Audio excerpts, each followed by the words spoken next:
ladies and gentlemen. My name is Zachary Nolan, and welcome back. And the Winnipeg Jets lose 3-0 to the Seattle Kraken. I mean, this is great for Seattle fans. It's great for them to see a team that can close out the end of a game. That's fantastic. We love that. In the middle. Oh! Oh!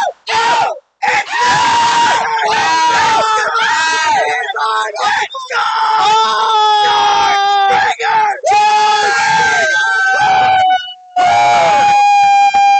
Sorry. But anyway, you know, it is what it is. This was a boring hockey game, and unfortunately, that's the Seattle Kraken way of playing hockey. It's the way they're successful. Seattle Kraken are kind of in a place of limbo right now. They're a team that has good pieces. I like Joey Daccord. I think some of the players in their offense and their defense are fun, yet is a team that is perpetually going nowhere. They're kind of like the Western Conference New York Islanders minus the new talent that the Islanders have brought in. So, for the Seattle Kraken to win this game had to suck. And let me tell you, this game sucked to watch. Nobody enjoyed watching this game. If you're a fan at home and you wanted to market hockey to your friends, this is the last game you would pick. The Seattle Kraken score midway through the second on like a weird, just lucky you're here, here's the puck kind of play. But like overall, let's kind of go through it. First period, boring. There's chances. It's one of the hockey games of all time. Not good. Probably boring, right? It is what it is. Like, it's a frustrating game to watch as a fan because I felt like I wasted 2.5 hours of my day that could have been spent doing anything else that would have been more productive than what it was. It's unfortunate that the Jets didn't get that goal at the end of the first period, a goal they probably deserved to put in the back of the net, given the fact that over the course of the game, they definitely outchanced the Seattle Kraken. They definitely outplayed the Seattle Kraken.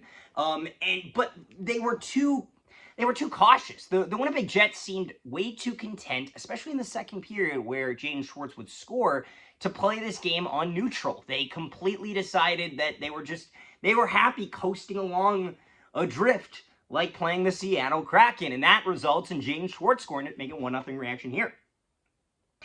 Jaden Schwartz, known Jet Killer, gets the Kraken on the board, 17:32 to go in the second. I mean, like, it's a shame because I thought the Jets actually got a couple good looks there. And it's just Schwartz right on the doorstep. Puck goes right to him. And yeah, I mean, I would have a Moose watch here, but the Moose have still not played since I last discussed it. The Jets had a couple opportunities, one chance early in the third period going wide, and the Jets overall dominated the Seattle Kraken in the third period. The Seattle Kraken looked absolutely horrific in their own zone, but they were able to limit chances to the outside. And for the record, I'm not meaning to crap on the Seattle Kraken. That being said, if your team gets dangled by Logan Stanley, you've lost respect in my book. And they got absolutely dog-walked by Logan Stanley. And that's not a compliment to Logan Stanley. Again, like, it's a game where Hellebuck plays great, but he's the only one, and nobody could score. Now, let's kind of, like, jump ahead to the third period, because, again, this game is going to go by quick, because there's nothing to goddamn talk about it. It's a goddamn Seattle Kraken game. You could have went to anything else. This video will be more entertaining than the game. And I say that very rarely, and I say that with confidence. With confidence.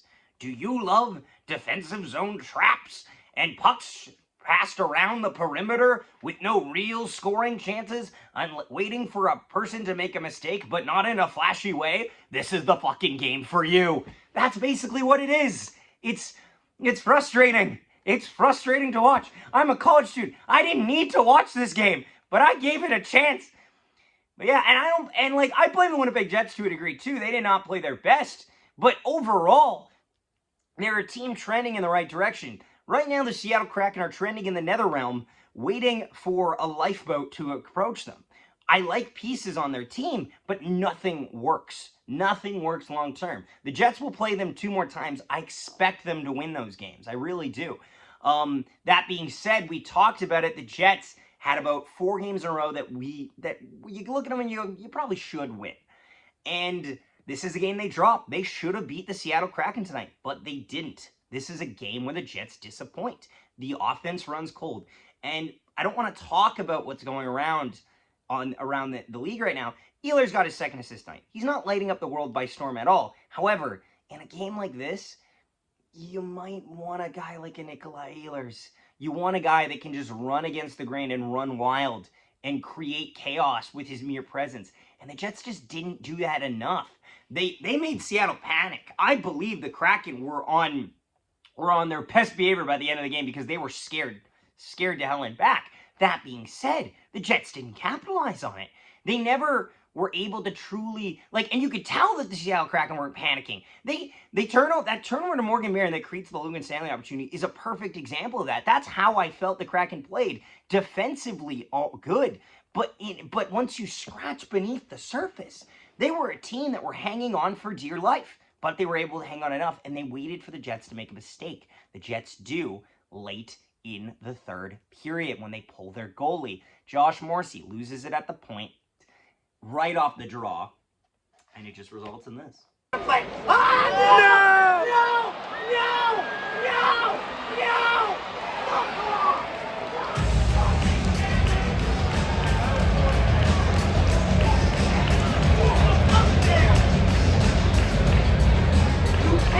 lose the puck there.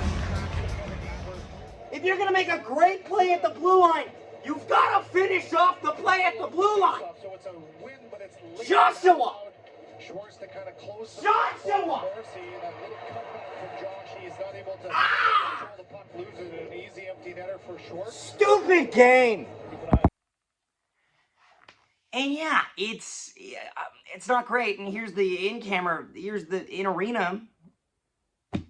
And then they do it again. The final score, the Seattle Kraken 3, Winnipeg Jets no score.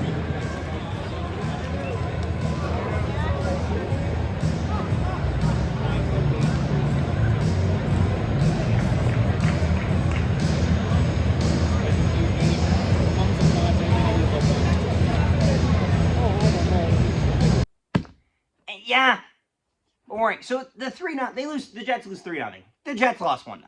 Let's just say it like it is. You lose 3-0. It's two bad turnovers in the neutral zone. It's unfortunate that the Jets get shut out, but wow, first time being shut out at home since 2024, January 13th. Whoa, good for you, Joey Daccord, and no one else. Yeah, I think it was like Eberle and Schwartz got the empty netters. Doesn't matter. They were gimmies. Empty netters are gimmies, you know. Yeah, I think the story's Joey Daccord. I don't think much of anything else. There's nothing else to talk about other than Joey Daccord in this game. He was the only fun person to watch out there between the two teams. Hellebuck was fun too, but it's the Joey Daccord show, and that's kind of how it is. So yeah, the Jets lose tonight. I hope they come back tomorrow with a vengeance and play like the actual Winnipeg Jets and not the Winnipeg biplanes is what we saw tonight. But yeah, 3 stars of the game. Connor Hellebuck, 1st star, easy. 2nd star, Morgan Barron. 3rd star, Logan Stanley, because I have to. Honorable mention, Hayden Fleury. Yep, that's my picks. Sticking to it. Thanks so much for watching, guys. Hope tomorrow is a better hockey game than it was today, just in general, because this game was boring. Thanks so much for watching. Hope this video wasn't boring, and we'll see you next time. Please leave a like and subscribe on the video.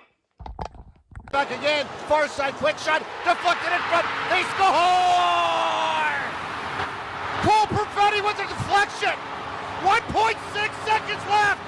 In the third period, the Jets have tied it up at 3! Holy smokes!